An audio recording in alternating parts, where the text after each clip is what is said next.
मौसम में। हाँ, मतलब कुछ नोट्स हैं हमारे पास जो बताते हैं कि कैसे इस मौसम में भी अगस्त के आसपास खेती शुरू करके अच्छा मुनाफा कमाया जा सकता है। हाँ, तो चलिए जरा गहराई से देखते हैं कि इसमें क्या नुस्खे हैं। तो स्रोतों के हिसाब से बरसात में गोभी की खेती फायदेमंद तो है, लेकिन शुरुआत कैसे करें? सबसे पहला कदम क्या होना चाहिए? देखिए, सबसे अहम चीज है वो है सही किस्म का चुनाव करना। मतलब हर टाइम के लिए अलग वैरायटी होती है, और अगस्त में अगर नर्सरी लगानी है तो उसके लिए कुछ खास किस्में हैं। पर किस्मों से भी पहले एक और चीज है, नर्सरी तैयार करने में जिसका ध्यान रखना बहुत जरूरी है। अच्छा, वो क्या है? कुछ खास बरसात के लिए? हाँ बिल्कुल, नर्सरी जो है वो हमेशा ऊंची उठी हुई क्यारियों पर, मतलब रेज्ड बेड्स पर बनानी चाहिए, और जगह ऐसी हो जहाँ पानी रुके नहीं, आसानी से बह जाए। ओह हाँ, ये तो है। बरसात में पानी का जमाव तो बड़ी दिक्कत है। जी, अगर पानी रुका ना तो छोटे पौधों की जड़ें गल सकती हैं, पूरी मेहनत बेकार। ऊंची क्यारी होगी तो जड़ों को हवा भी मिलेगी और पानी भी निकल जाएगा। सही बात है, पानी का निकास सबसे पहले। ठीक है, तो अब आते हैं उन किस्मों पर। अगस्त के लिए कौन कौन सी किस्में सुझाई गई हैं? पहली कौन सी है? तो पहली है सिजेंटा की CFL 6999।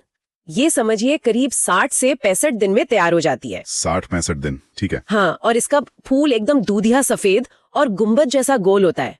वजन की बात करें तो अगर देखभाल अच्छी हो तो 500 ग्राम से लेकर 850, कभी-कभी 900 ग्राम तक भी चला जाता है। आधा किलो से पौना किलो तक। और बीज महंगा होता है? इसका 10 ग्राम का पैकेट करीब 600 रुपए का आता है। ये जो 60-65 दिन का टाइम है ना, ये इसलिए भी अच्छा है कि तेज मानसून के बाद कटाई का टाइम आ जाता है अक्सर। हाँ, मतलब फसल खराब होने का रिस्क थोड़ा कम। ठीक है। और कोई किस्म इसके टक्कर की? जी, दूसरी है सेमेंस की 4051 AC गोल्ड।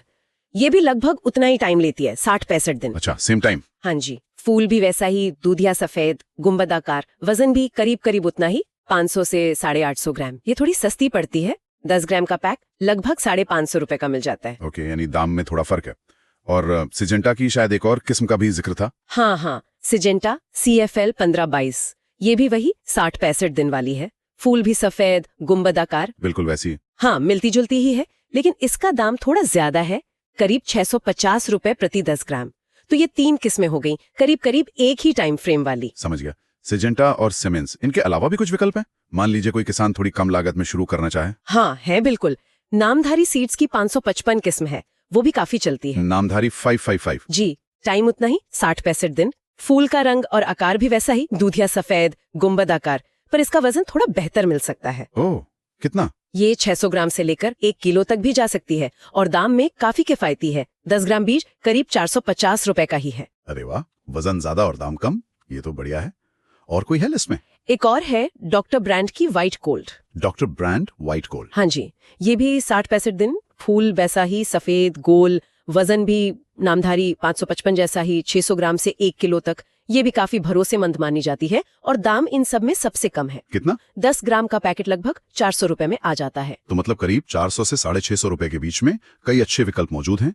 किसान अपनी मिट्टी, मौसम और बजट के हिसाब से चुन सकता है। ठीक है, तो किस्में हो गई, नर्सरी की बात हो गई, लेकिन वो मुनाफे वाली एक और सलाह थी शायद स्रोत में। हाँ, वो बहुत काम की बात है। सुझाव ये है कि गोभी की खेती एकदम से बड़े एरिया में ना करें। एक साथ नहीं, बल्कि थोड़ी थोड़ी करके करें। जैसे हर 5 या 10 दिन के अंतर पर नर्सरी डालें, या फिर रोपाई करें, किस्तों में, समझिए। अच्छा, किस्तों में, उससे क्या फायदा होगा? फायदा यह है कि आपकी सारी फसल एक साथ कटाई के लिए तैयार नहीं होगी। थोड़ी थोड़ी गोभी लगातार मार्केट में भेजने के लिए तैयार होती रहेगी। हाँ, ये तो है। और बरसात में क्या होता है ना, सब्जियों की आवक ऊपर नीचे होती रहती है।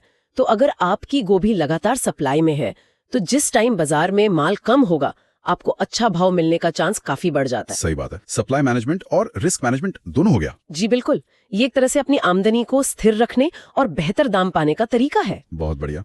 तो मतलब निचोड़ ये है कि अगर सही किस्म चुने, नर्सरी का खास ध्यान रखें, खासकर पानी के निकास का, और थोड़ी प्लानिंग के साथ किस्तों में खेती करें, तो बरसात की गोभी सच में फायदे का सौदा बन सकती है। बिल्कुल सही कहा आपने। ये जो जानकारी है, ये किसानों को मानसून की मुश्किलों के बाद भी एक अच्छी योजना बनाने और उम्मीद है कि अच्छा नतीजा पाने में मदद कर सकती है। तो यहाँ एक सवाल और उठता है सोचने के लिए, कि जैसे जैसे मौसम बदल रहा है, लगातार नई चुनौतियां आ रही हैं।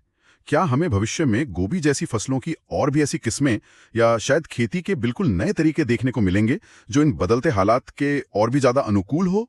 ये सोचने वाली बात जरूर है।